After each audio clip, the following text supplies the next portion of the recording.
exploring around Tirana, and I hope we see some cool stuff.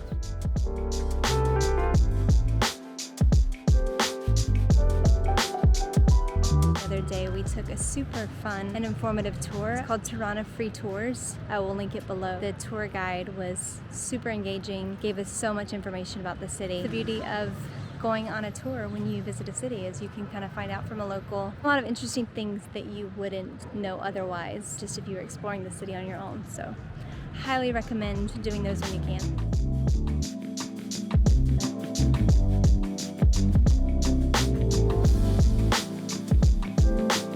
This is the main square, the largest square of the city. It's called Skanderberg Square. It is named after the national hero of Albania.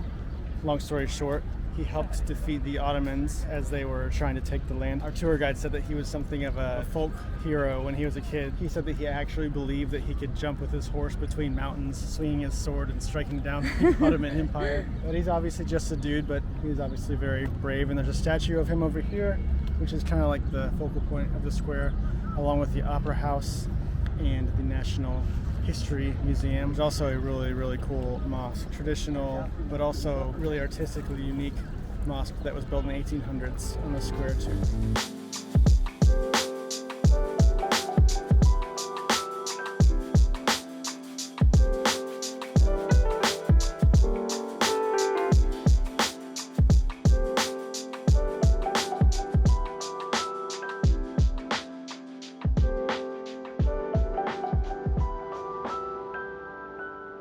Interesting fun fact is that this entire square has different multicolored tiles made of different types of marble, and we found out that the different colors of marble actually came from different parts of Albania. So if you'll notice, there's some names listed on some of these, and those represent different cities in Albania where all these different types of marble come from.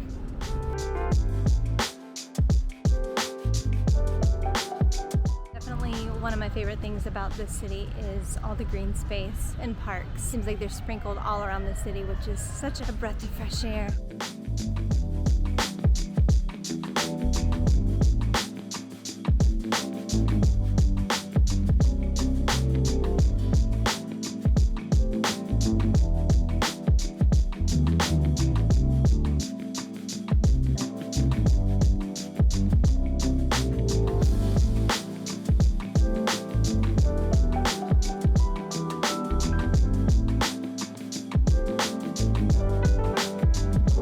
So this, we've seen a few videos, it's a popular tourist spot. It used to be a communist building, it's called the Pyramid. They're going to be turning it into a super cool IT center for the youth of Albania, which is a very interesting way to take something that has more of a dark past and turn it into something beautiful.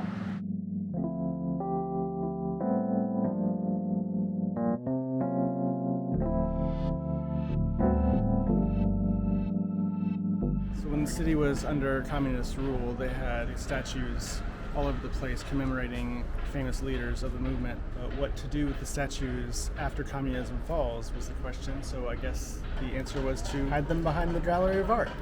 So here they are. They've been a little distorted. Little maligned, a couple of just random communist symbols, and then there's a couple of Stalins and a Lenin. 3:15 here, which is ice cream time for us, but seems like it's lunchtime for everyone else. We haven't really gotten a grasp on when dinner and lunch times are here. I feel like every time we have a meal, we're eating by ourselves. Like everyone else is just having drinks and coffee. Yeah, we're having a meal, and when we're walking around eating ice cream, people are sitting down for their meals. It's interesting how different in little ways that the culture is. It's very smelly, but I could see the thing where they held the guns, like they propped the guns. All throughout Albania, there's over 170,000 bunkers that were built sometime during the communist era. The government was super paranoid of an attack, so they built and spent lots of money to have bunkers all over the countryside. We've only seen a few driving in. We hope to see some more. The bunkers actually connect, so there's one over here, and then there's one all the way on the other side of the park. And these are battle bunkers, not shelter bunkers. Yes, it's pretty fascinating. Another super fascinating thing that our tour guide shared with us that we wouldn't have realized probably on our own, there's actually a part of the Berlin Wall in this science park, which is super cool. But he did tell us that he was doing a tour a few weeks ago, and he saw just this guy with a bucket of paint painting a mural over it, I guess giving his own artistic touch. And he said that he got like emotional and was like, what are you doing?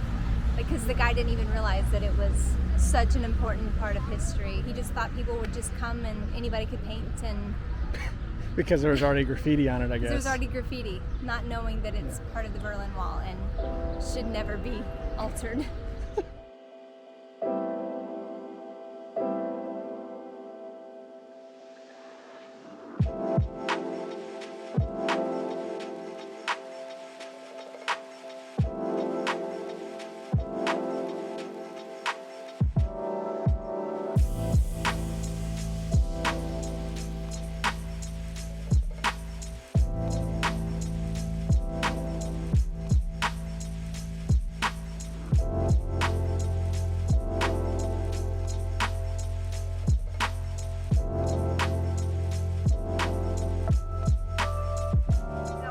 Another super beautiful European church. I don't know if you could tell, but the beautiful teal ceiling was actually tiny little mosaic tiles. Another interesting thing is that it wasn't finished all the way, which we've never actually seen. So it's cool to see there's still painting, still working on it. Another cool thing that the tour guide let us know, which we immediately noticed after he said it, was that it was obviously inspired by the Hagia Sophia inside, which we visited, so we kind of could tell the similarities with the big dome in the center, the windows around the dome, and also the floors were very, very similar.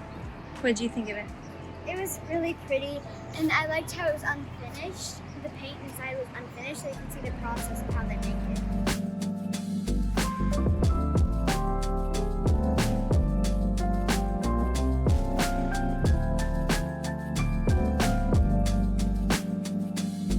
It's really cool. Smack dab in the city center, there's some remains of an old castle. There are a few walls that are still standing and a few like outlines of towers, and then there's some modern shopping built into what's left of it. It's a pretty cool mix. This place is inside the ruins of the old castle. Pretty cool to see what all they've done with it. There's so many restaurants and cafes, clothing stores. It's really neat to see all the new mixed with the old. I don't know if you can tell from here, but this sidewalk is modeled after sheet music, and these benches and pots are supposed to be the notes on the sheet music. Cool little touch.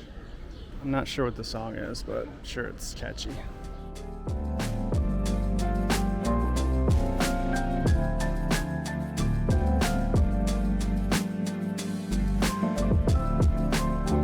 So the building right behind me where the Prime Minister works, it's a communist era building, which is why it's got the propaganda art on the side, but it's still pretty neat. But the awning is fairly new because the Prime Minister likes art so much. He wanted a piece of art in the front of the building, so you got a cool awning. Doesn't necessarily match. No. It's more of like an old retro American movie theater mixed with. And our tour guide told us that it lights up at night, like I think he called it a discotheque. It's fascinating. One thing I really love about the city is how eclectic it is. It seems like every corner you turn around, there's something new to explore or see or look at. I mean, this era, buildings, art installations, even cool pattern on the sidewalk. The city's very vibrant and alive. Coming from cities that have been very locked down, it's been a breath of fresh air to see people out and about and living life. Lately, when we've been outside in nature, an easy way to make like a flower chain or a bracelet or a necklace, you just poke a little hole in the flower stem, make sure it doesn't go through all the way, and then you weave the other stem into that, and then you'll make another hole here, and then you'll have a bracelet. And now you've got a little bracelet. It's kind of small for me because I didn't have enough flowers, but it's still pretty. Little crown. What was I saying? Is that it wasn't finished. Oh, for your information. Woo! That was fun.